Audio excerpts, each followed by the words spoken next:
হরে কৃষ্ণ। রাধাসখী রান্নাঘরে আপনাদের সবাইকে স্বাগতম। তো আজকে আমরা ভগবানের জন্য তৈরি করছি আলু পরোটা। তো এখানে আমি আলু কেটে নিয়ে সিদ্ধ করে নিয়েছি। এবার আমি কড়াইতে সরিষার তেল দিয়ে 5-6টা শুকনা মরিচ খুব ভালোভাবে ভেজে নিয়েছি। আর এখানে আমি 2 কাপ ময়দাতে দিয়ে দিয়েছি পরিমাণ মতো লবণ আর 2 টেবিল চামচ সাদা তেল দিয়ে খুব ভালোভাবে মাখিয়ে নেব। এমনভাবে মাখাতে হবে যাতে এভাবে একটি মুঠ হয়, কিন্তু চাপ দিলে ভেঙে যায়, তাহলে বুঝতে হবে যে তেলের পরিমাণটা ঠিক আছে। তো এবার আমি ঠান্ডা জল দিয়ে খুব সুন্দর করে একটি ডো তৈরি করে নেব আর ডোটাকে 15 মিনিট ঢেকে রাখবো। আর এখানে আমি অর্ধেক পরিমাণে আলু সিদ্ধ মেখে নিয়েছি আর অর্ধেকটা আমি এমনিতে ভর্তা করব।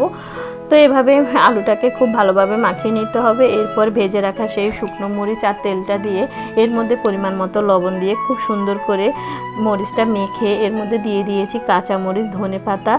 এবার খুব ভালোভাবে মাখিয়ে নিলে ভর্তাটা রেডি হয়ে যাবে। তো অনেকে আছে অনেক বেশি মশলা দিয়ে এই ভর্তাটা তৈরি করে, আমি কিন্তু এভাবেই করি, এভাবেই খুব ভালো লাগে।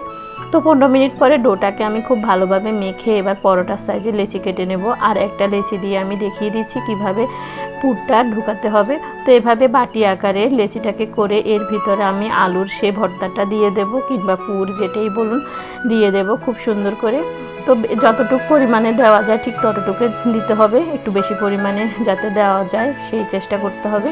এরপর খুব ভালোভাবে সাইড থেকে মানে মুখটা লাগিয়ে দিতে হবে যাতে আলুটা বের হয়ে না আসে। তো আপনারা দেখলে হয়তো বা বুঝবেন কিভাবে এগুলো তৈরি করছি।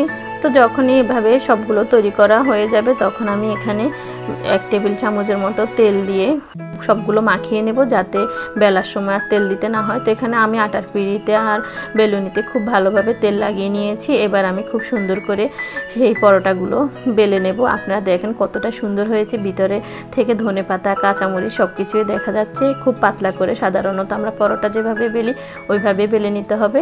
তো আপনারা দেখলে হয়তো বা বুঝবেন এখানে কিন্তু আলুর পুরটা কিন্তু বেরিয়ে আসছে না, ভিতরেই থাকছে। তো এভাবে যদি আপনারা ডোটা তৈরি করেন আর ডোর ভিতরে আলুর পুরটা ঢুকান তাহলে কিন্তু এভাবেই খুব সুন্দর হবে।